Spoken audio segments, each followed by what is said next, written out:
moment, du coup, j'essaie de les caler. En fait, Adrien, je crois qu'elle a un peu sommeil. Je vais essayer de l'endormir. Je pose Kenan à côté de moi. Bon, il sera à côté de moi. Et on se fait cette discussion. Il y a des petites pendules à remettre à l'heure, je pense. Et mes conseils aussi à moi en tant que femme mariée depuis des années. Et je connais ma belle famille. C'est simple, je suis avec Noré depuis 13 ans. Je connais ma belle famille depuis 12 ans et demi. Voilà. Alors, ce sujet qui concerne les belles familles et plus particulièrement quel comportement avoir vis-à-vis de sa belle famille. Selon moi, c'est vraiment des conseils et en plus de ça, je pense que je ne vous apprendrai rien à travers cette story parce que c'est vraiment dans l'éducation en fait qu'on apprend ça, tout simplement. Première des choses, selon moi, je dirais en tant que femme mariée, être évidemment respectueuse vis-à-vis de sa belle famille. Ça reste une base. Qu'on ait une belle-mère sympa ou un peu moins, ou qu'il y ait des belles-sœurs ou des beaux-frères ou des belles tatas ou tontons aussi qui peuvent parfois être impliqués dans la famille.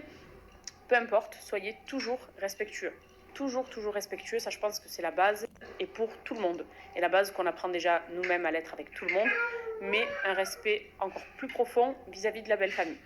Très naturellement, quand on est respectueux, eh bien, on est irréprochable. Et ça, pour moi, c'est une chose fondamentale, de toujours être irréprochable vis-à-vis de sa belle famille. Pour info, dans tous les cas, nos histoires, elles restent personnelles et j'ai pas forcément envie de les raconter. Et je sais que vis-à-vis de ma belle famille, ils n'ont pas non plus envie que ça se raconte. Maintenant, si ça s'est arrangé, c'est qu'on a su passer au-dessus. Mais il faut surtout savoir que si ma belle famille m'aime autant, si avec ma belle famille, on a ce lien si fort, c'est que j'ai toujours été irréprochable vis-à-vis d'eux. Si je m'entends aussi bien avec ma belle-mère, alors effectivement, il y a eu une petite période où voilà, on s'est un petit peu perdu de vue. À la base, quand je l'ai rencontrée, j'étais très jeune. Ça faisait 6 mois que j'étais avec Nono. Et on s'est de suite adorés. Après, ben voilà, comme dans toutes les familles, il y a des petits problèmes, d'accord, qui se sont réglés maintenant depuis des années. Et dites-vous que vous voyez un petit peu le franc-parler de ma belle-mère, vous voyez comment elle est via nos stories, surtout sur Nono, etc. Et si j'avais pas été irréprochable avec elle, et avec toute ma belle famille d'ailleurs, on n'aurait absolument pas ces relations qu'on a aujourd'hui. Voilà, donc il y en a beaucoup qui me jugent, qui me disent que j'ai peut-être pu faire la peste un jour, que ça se voit que je suis comme ci, que ça se voit que je suis comme ça, que je leur ai pas parlé, la honte, machin. Vous savez strictement rien du pourquoi, du comment. Si j'étais vous, je me la fermerais. Et dites-vous surtout que si j'ai d'aussi bonnes relations avec ma belle famille à l'heure d'aujourd'hui, c'est que j'ai toujours été irréprochable, toujours été respectueuse, toujours été droite. Et c'est ce qui fait qu'à l'heure d'aujourd'hui, tout se passe pour le mieux, que je marche la tête haute et que surtout j'ai un mari qui m'aime autant. Voilà, parce que même j'ai beaucoup vu de jugements, et bon, il y a des années, j'en ai jamais parlé, mais ça date de peut-être il y a 4 ans, voire 3 ans. Mais Nono, il s'est beaucoup pris de reproches en mode comment tu peux tolérer que ta mère et ta femme ne se sont pas parlé, tu es qu'un ci, tu es qu'un ça, et tu es pas un homme, et puis machin. Et puis moi, alors je m'en suis pris, n'en parlons pas. Mais quand on sait pas, on parle pas. Vous voyez. Et Noré a été plus que tolérant, plus a été patient, il a été juste et il a été compréhensif. Et c'est ce qui fait qu'à l'heure d'aujourd'hui, même si il y a eu des épreuves justement où j'avais justement besoin de voir comment mon mari était, comment mon mari pouvait me soutenir face à certaines situations, eh bien j'ai un mari que je n'échangerai pour rien au monde. Et je vais vous dire mieux, je remercie ma belle-mère pour l'éducation qu'elle lui a donnée. Parce que c'est aussi grâce à elle, ça. Kenan, doucement mon amour, doucement. Il embrasse sa sœur pour voir comment il fait avec elle. Voilà, doucement mon fils. Donc ça, vraiment, c'est des choses que je souligne parce que c'est vrai que c'est souvent les femmes, les langues de vipère qui jugent, etc. sans savoir.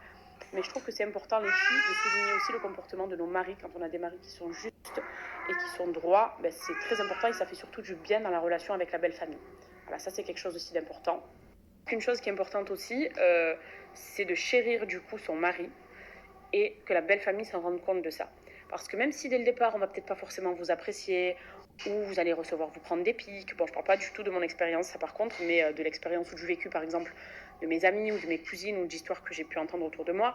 Mais c'est vrai que parfois, c'est pas évident parce que la belle-mère, elle vous sent pas forcément, peut-être, ou les belles-sœurs ou les beaux-frères, ou peut-être parfois il y a des pics de temps en temps, ou parfois il y a des jugements par rapport à votre propre famille aussi, les familles qui ne s'entendent pas aussi, ça c'est un autre problème. Mais vous voyez, tout ce genre de choses-là à répétition, à partir du moment où je pense, en tout cas moi je m'imagine plus tard avec Kenan, je vois une fille qui chérit mon fils, mon garçon, et vice-versa, homme-femme, c'est la même chose pour les gars qui regardent cette story. Mais si je vois que la personne prend soin de mon enfant, qu'elle l'aime, qu'elle est au petit soin pour lui, et que mon enfant est surtout heureux et épanoui avec, ça je pense, même si parfois ça peut être dur, je pense aussi que c'est ce qui fait que les choses se détendent et les liens se créent plus forts, justement. Vous voyez, une belle-mère ne peut pas te reprocher de trop aimer son garçon ou justement de le mettre sur ta tête. Au contraire, c'est des choses qui lui feront toujours plaisir malgré tout. Donc, c'est vrai qu'après, voilà, ça reste perplexe comme sujet parce qu'on a des belles-mères différentes, et puis les situations sont différentes aussi, on a des couples différents, donc c'est sûr que dans le fond, même si on pourra toujours se comprendre si on discute ensemble en se disant c'est vrai que je comprends, je me mets à ta place, etc., dans le fond, chaque histoire reste différente, vous voyez. Mais je pars de ce principe où, en tout cas, de par mon expérience à moi, j'ai toujours été voilà, quelqu'un de respectueux, de très respectueux même. Je pars du principe où c'est ma nouvelle famille avec laquelle je m'engage pour la vie aussi, puisque c'est la famille de mon mari, la famille de mes enfants. Je pars du principe aussi où je me dois d'être irréprochable, parce que se prendre des reproches et avoir tort face à sa belle famille, par exemple, c'est quelque chose d'impensable et d'inimaginable, et j'aimerais pas être dans cette situation, vous voyez. Doucement, Kenan, mon cœur. Si vous êtes amené à être face à une situation qui est compliquée, face à une injustice par exemple, ou face à des choses avec lesquelles vous avez du mal, voilà, dans tous les cas aussi, et ça c'est un conseil de jeunes filles mariées à des jeunes filles mariées entre guillemets, et je vous dis ça clairement, je pense que même une de mes belles-sœurs pourrait vous le conseiller ou me le conseiller aussi en tant que femme. En fait, c'est un conseil de femme tout court.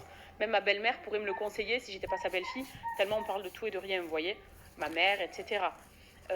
Quoi qu'il, ne vous laissez pas faire si vous sentez qu'il y a une injustice vis-à-vis de vous. Vous voyez, dans le sens où il faut montrer quand même qu'on est respectueux, bien sûr.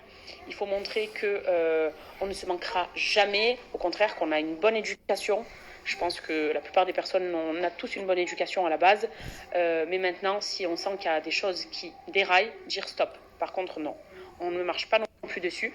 Et je pense que c'est aussi instaurer une sorte de respect mutuel pour que justement les relations soient saines, qu'il n'y ait pas d'hypocrisie, qu'il n'y ait pas après de cachotterie, que c'est souvent à cause de ce genre de choses-là, des non-dits par exemple, ou un pic qui a pu y avoir une fois qui a été très blessant et que la personne n'ose pas dire parce que...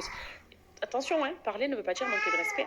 Je disais qu'il fallait juste trouver les bons mots, voilà, se faire entendre comme une personne adulte. Quand on se marie, on est adulte, donc on est censé se faire entendre telle qu'une personne adulte, mais sans pour autant, voilà, blesser, heurter ou autre. Ça aussi, ça reste pour moi une des bases fondamentales et qui, encore une fois, est liée aussi à l'éducation. Voilà. Donc, je pense qu'en respectant tout ça, les relations devraient très bien se passer. Maintenant, effectivement, c'est possible aussi qu'il y ait des problèmes parfois plus profonds ou des choses plus profondes. Comme je vous disais, toutes les familles, entre guillemets, belles familles sont différentes. Et ça, c'est à ce moment-là des problèmes plus personnels. Mais si j'avais des conseils, moi, à donner, ce serait ça, en fait. Et c'est des valeurs fondamentales de la vie, tout simplement. Je pense pas que j'apprenne grand-chose là à tout le monde, mais c'est vraiment par mon expérience, entre guillemets, on va dire. Et vous voyez, voilà, à l'heure d'aujourd'hui, oui, effectivement, je sais qu'il y a beaucoup de personnes qui se posent la question. Donc moi, je suis quelqu'un de respectueux vis-à-vis de ma belle famille et je ne parlerai jamais de ce qui a pu se passer par le passé. Je ne causerai jamais de tort à qui que ce soit. Et au contraire, je protège même les membres. Je disais que je protégeais les membres de ma famille parce que ma belle famille, ça reste ma famille. Et il faut savoir qu'une belle famille, c'est un oui pour la vie aussi, vous voyez. Donc c'est en ce sens. Mais les relations à l'heure d'aujourd'hui se passent plus que bien. Et voilà, tout va pour le mieux. Regarde Kenan, qui c'est ça? Désolée, c'est pour la petite aparté. Ce que je peux vous dire, c'est que les relations à l'heure d'aujourd'hui sont plus que parfaites. Voilà. Et oui, on peut très très bien s'entendre avec sa belle-mère, c'est pas un mythe. Très très bien s'entendre avec ses belles-sœurs, avoir de réels liens de famille comme si c'était des personnes qu'on connaissait depuis toujours. Et pour vous dire, ma belle-mère, souvent, même quand on se prend la tête avec Nono, elle est de mon côté, quoi. Vous voyez? Elle dit à Nono, je veux rien entendre. Moi, je suis avec Camille. Et puis voilà, quoi. Pareil pour mes belles-sœurs et les beaux-frères, etc. Après, c'est sûr qu'on parle beaucoup plus d'une belle-mère et des belles-sœurs et des beaux-frères en général, de manière globale. Mais bon, une belle famille, ça enveloppe beaucoup de monde. Mais c'est vrai que moi, voilà, vis-à-vis de ma belle famille, je suis très proche de ma belle-mère, de mes belles-sœurs. J'aime tout le monde de manière générale. Je n'ai vraiment de problème avec personne pour le coup. Mais je suis plus proche, voilà, on va dire, du noyau et du cocon de Noré de base. Donc voilà, mais en tout cas, ce que je souhaite à toutes, c'est que j'ai bien vu hier via la story où je vous ai dit justement qu'on en parlerait quand les petits seraient couchés, qu'il y a beaucoup de problèmes pour beaucoup de personnes, qu'il y a beaucoup de filles qui traversent, je disais, des moments très difficiles, pour lesquels j'ai de la peine aussi. Donc la seule chose que j'ai à vous dire, c'est déjà bon courage. Ne perdez jamais confiance en vous, quoi qu'il arrive. Tâchez de vous faire entendre en étant toujours quand même respectueuse, de manière à toujours être irréprochable. Et ça reste des choses très importantes, vous voyez. Et même s'il y a des moments de difficulté, même s'il y a des incompréhensions, même certains actes de méchanceté parfois, restez irréprochable malgré tout. Même même si je sais que parfois ça peut être dur, ou qu'on a les nerfs, ou qu'on se dit mais c'est pas possible, faites-le. Vraiment, faites-le pour votre époux.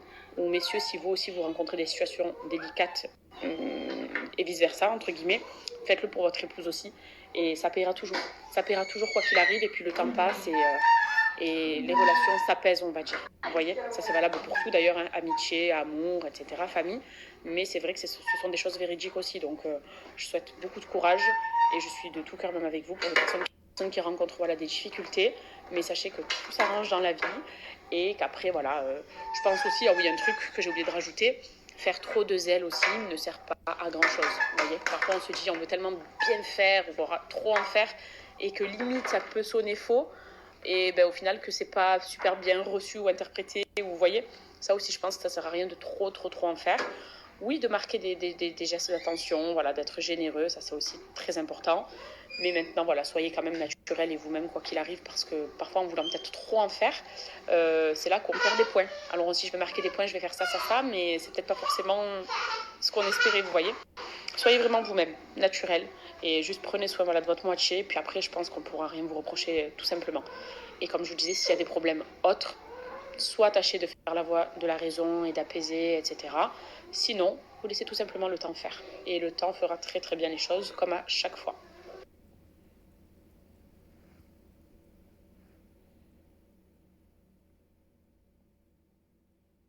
Vous voulez rire? J'ai ma mère qui me dit alors je te fais quoi manger ce soir? Je dis maman, j'ai mangé 4 repas ce midi. Je ne peux plus rien avaler, du moins rien de consistant. Elle me dit ah oui, j'ai vu ce que elle vous a préparé et tout, ça avait l'air trop bon. Elle me dit mais quand même, tu manges un petit truc, je te fais au moins ci ou au moins ça, choisis, nanani. Je dis mais maman, c'est pas possible. J'ai pas digéré, le repas, enfin du moins il a été digéré très lentement. Donc non, ce soir c'est light de chez light, de léger quoi. Je vous jure, je ne peux pas manger. Là, si je mange ce soir, c'est sacrilège. Du moins un repas genre avec de la viande, des féculents et tout, c'est pas possible. Donc voilà. C'est bien de chez de congé. C'est bien quand on dit à nos mères de ne pas nous faire à manger. Voilà. Par contre, le repas que je vais me faire, c'est un repas à genre, ça va être j'ai un cadeau par mon père. Alors, on dit qu'on vitamine pas beaucoup, un petit peu de lait. Voilà. Là, en clair, si je veux perdre le fer, excepté, allez, remis le lien. Vous savez,